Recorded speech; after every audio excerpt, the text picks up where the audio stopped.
busy on the track, boy. How many remember Starter? In the 90s, you were a bum in school if you didn't have at least one starter jacket, or at the very minimum, a hat. They were all over the place. On the field, worn by your favorite athletes and coaches. On TV, worn by your favorite rappers or actors. Their visibility was basically better than money could buy. But over time, they fell from the pedestal where they once prominently sat. Ever wonder why? Well, let's find out. I'm Nate the Great from TakeFlight214.com, and this is the rise and fall of Starter, the brand that ruled the 90s. But before we get started, please take a second to stop and hit that like button if you enjoy content like this. Liking and sharing these videos, especially for smaller channels at our level, is the only way to get the YouTube algorithms to notice us and help us to continue to grow. But with that being said, let's get right into the story. The Starter story actually begins way back in 1971 when the company was founded by David Beckerman and his partners. Having a basketball background, in 1966 Beckerman found himself working at Duxter's Sporting Goods, where he realized how bland the clothing was on the racks and how little interest they held with the casual sports fans. Convinced that he could do better, after tons of searching, he managed to convince Ruby Vine to invest $50,000, which he later combined with $25,000 out of his own pocket to launch Starter. The name was chosen for its simplicity. Beckerman thought all great brands were just one word, and because every athlete dreamed of being a starting player. In the early days, they focused on producing high-quality athletic jackets for teams at all levels, from youth leagues to professional franchises.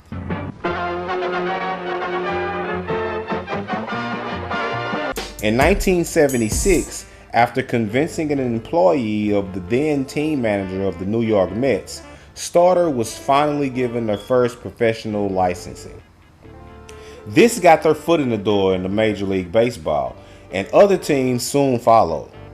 The NBA and NHL joined within 2 years after that. The jackets were made from durable materials and featured the team's colors and logos, making them a popular choice among both players and fans. As Starter's reputation grew throughout the 80s, they began to expand their product lines, offering a wider range of apparel and accessories. It was in the 80s that they first introduced hats, t-shirts, and sweaters along with the jackets. But make no mistake about it though, the jackets were the hottest sellers. Having teams wear Starter was only part of Beckerman's strategy. He knew customers were brand loyal, turning their nose up at anything that didn't carry a familiar logo. Picking up on a trend that young adults were at the time wearing their hats backwards, Beckerman applied Starter's star logo on the back of the caps. The turning point from Starter came in 1983 though, when the brand signed a deal with the newly formed National Football League properties. Under the agreement, Starter became the official supplier for sideline jackets for all NFL teams, giving the brand unprecedented exposure and credibility, mainly because during winter games, every coach had a Starter pullover jacket on. The 90s marked the peak of Starter's popularity, as the jackets and other items became a key piece of pop culture. It didn't take long for the hip-hop community to catch on. Luke and the 2 Live crew popularized the University of Miami jacket with their video and photo shoot appearances. Also, the iconic NWA photo from the Straight Outta Compton album, Eazy-E, Dr. Dre, and MC Ren were all wearing Starter hats. The brand got even more visibility when Will Smith, who would often wear pieces on his hit TV show, The Fresh Prince of Bel-Air. And by 1995, Starter had become a billion-dollar company with sales continuing to rise. Because of all the NFL coaches wearing team pullovers, kids all over America had to have one in their school rotation. I remember having the Dallas Cowboys pullover and nobody could tell me I wasn't fresh whenever I wore it.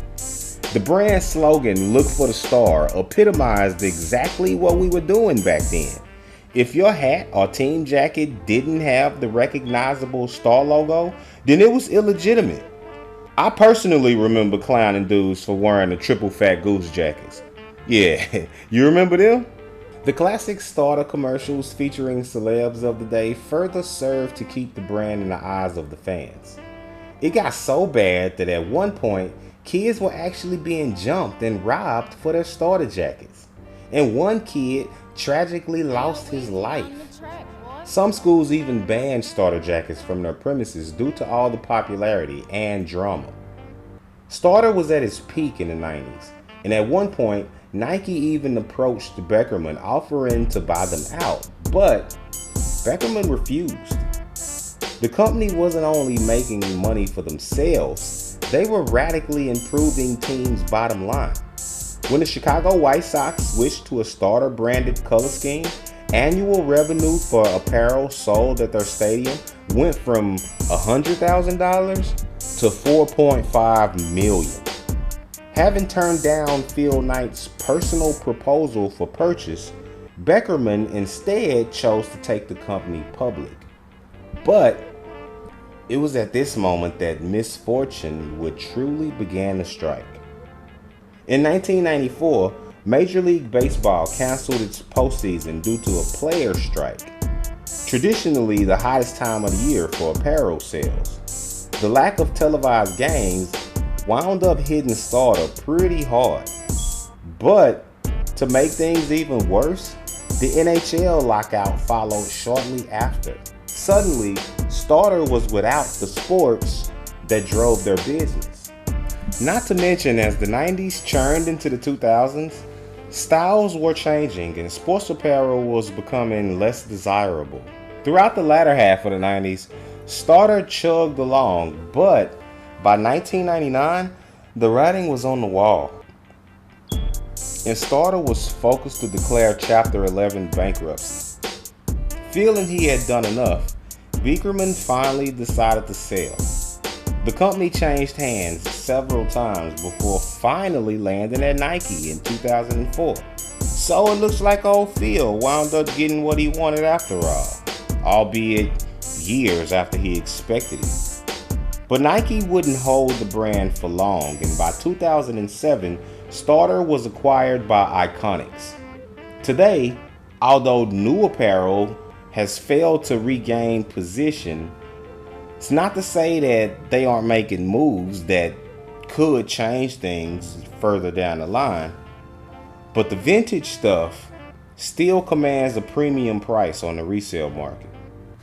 The retro resurgence combined with the OG aspect of Starter allows resellers to ask for and get crazy prices on the resale market. From the iconic Starter jackets of the 90s to the popular Starter caps, the vintage items are more than just clothing. They represent a cultural moment in history, mainly because the retro stuff represents a thing unto themselves.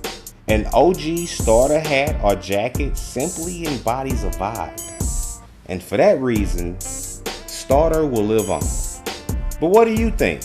Were you a fan of Starter back in the day? Do you think that they could rebound and get back to where they used to be? Hit us up in the comment section and let us know. And if you made it this far and you enjoyed the video, then we really hope that you consider hitting the like button. Liking and sharing these videos is the only way to get smaller channels like ours to grow to be bigger channels and to help me actually start making some money off of this thing. I mean, hey, don't get me wrong. I enjoy doing these things. Well, I enjoyed doing them when I was doing them for free. Now I'm monetized, so I'm making a little bit of money, but I want some of that big cash. So help your boy out by liking and sharing these videos. And if you want to be updated whenever we drop a new one, then hit the subscribe button and then the notification bell. That way you can be dinged whenever a new video drops. And with that being said, I'm Nate the Great from TakeFlight214.com signing out. Until next time, peace.